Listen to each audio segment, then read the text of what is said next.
In this lecture, we'll discuss how to declare reference variables and instantiate objects of classes that we have created.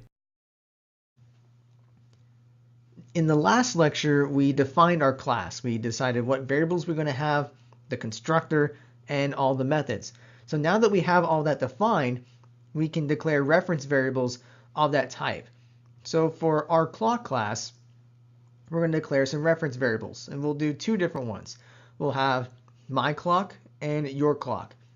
And notice that when we declare reference variables, it's just like declaring any other variable, except now the type is going to be the name of the class. So yes, you can kind of think of this as a way of creating our own types, sort of. So we just have the name of our class and then the name of our reference variable. It's worth noting that these statements alone do not actually allocate the memory we need to store all the components of the class. We still need to create an object of that class, and the object is what actually contains the data for our instance variables. So in order to create an object of the class, we need to use the new operator, and we have already seen some examples with this, but we have to use this operator if we want to create an object.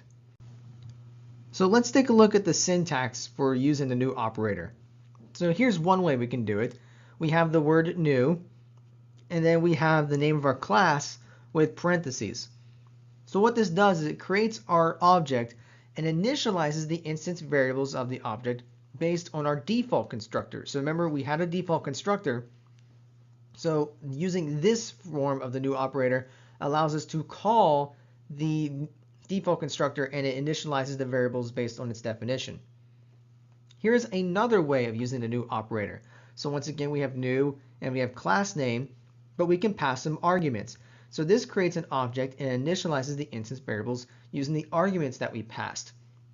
So we can kind of think of using the new operator as a way of calling the constructor. As we said in the last lecture, the constructor is automatically called, and using the new operator is how we do that automatic calling. Let's take a look at a couple of examples using our clock class. So let's say I have the statement my clock equals new clock. So this will allocate memory and initializes all of our instance variables to 0, and the address of our object is stored in my clock. Here's another example which uses the parameters, or uses the arguments that we pass for our constructor. So we have your clock equals new clock, and then we say 9 is the hours, 35 is the minutes, and 15 is the seconds. So this will allocate the memory, and it'll initialize the values of our instance variables to whatever the values of these arguments are, which are 9, 35, and 15. And then the address gets stored in the your clock reference variable. We can combine our declaration and initialization statements into a single line. So we don't have to put them separately. So just to give some examples, I can have clock, my clock equals new clock. So this is the same thing we did before, except now it's on a single line. And then we can do the second approach where we say clock, your clock equals new clock, and then pass 9, 35, and 15. So this works just like any other reference variable that we would create. So if you remember our scanner object where we had scanner console equals new scanner.